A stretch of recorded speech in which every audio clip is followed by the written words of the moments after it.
camel's meat. In Kenya's arid north, the food has been on the menu for generations. Of course, I like it very much. I take it daily.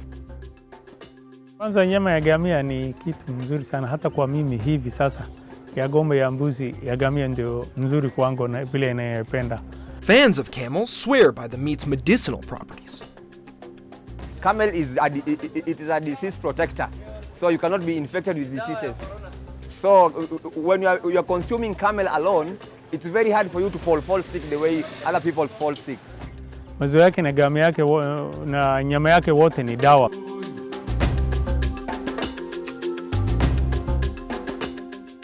When you take the soup of a camel, your body becomes very hot and you get some sweats.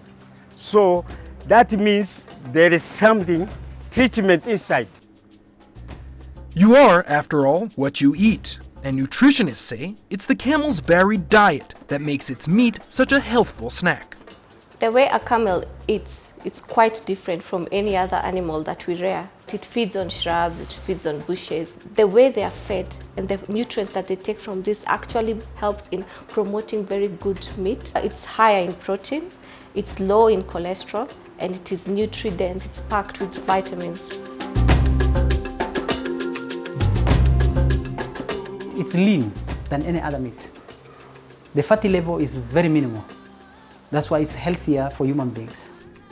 But is this food's passionate domestic fan base hungry enough to reverse the flow of Kenya's live camels to the overseas market?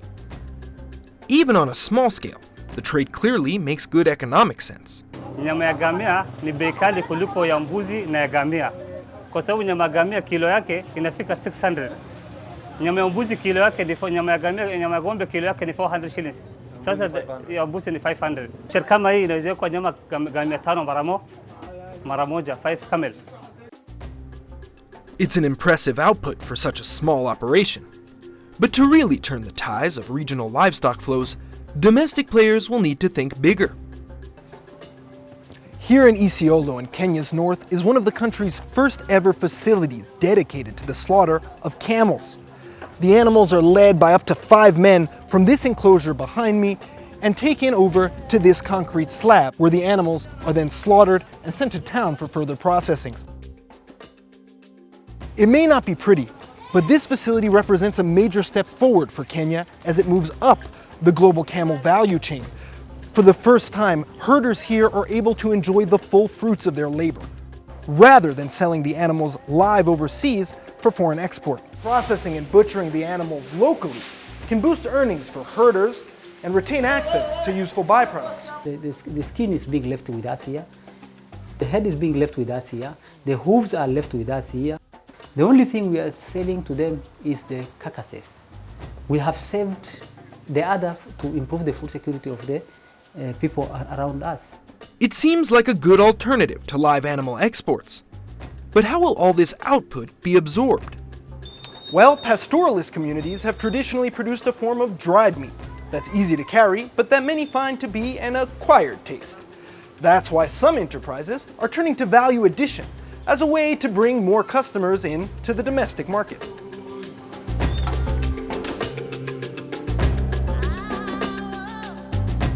My name's Ibrahim Mohamud. I am the owner and founder of Northern Meat Products, a small camel meat processing facility based in Isiolo, Northern Kenya. The camel meat in this Northern Kenya is mainly consumed in form of meat, bone for soup, and there has been no value addition. I had a passion for camel meat processing, so I decided to do camel meat sausages, which is also halal, so that the community can enjoy. Ibrahim's factory supplies grocery stores and butchers in faraway Nairobi, with an eye towards catering to the discerning tastes of urban consumers. We hope to grow and become a big processing facility in the future. For example, we want to do borrowas, meatloaves, and so many other products that's based on camel meat. Now we want to go and look at specific areas which can add value, so that we look at the camel in its entirety, so that we can get special areas like steaks which can fetch for more prices. The workshop is a flurry of activity, a welcome boon in an economically marginal region with relatively few opportunities. This is one of the first factories or manufacturing facility that has been set up in Isiolo since independence. It can bring more value, and that can trickle back to the community in the form of creating more employment.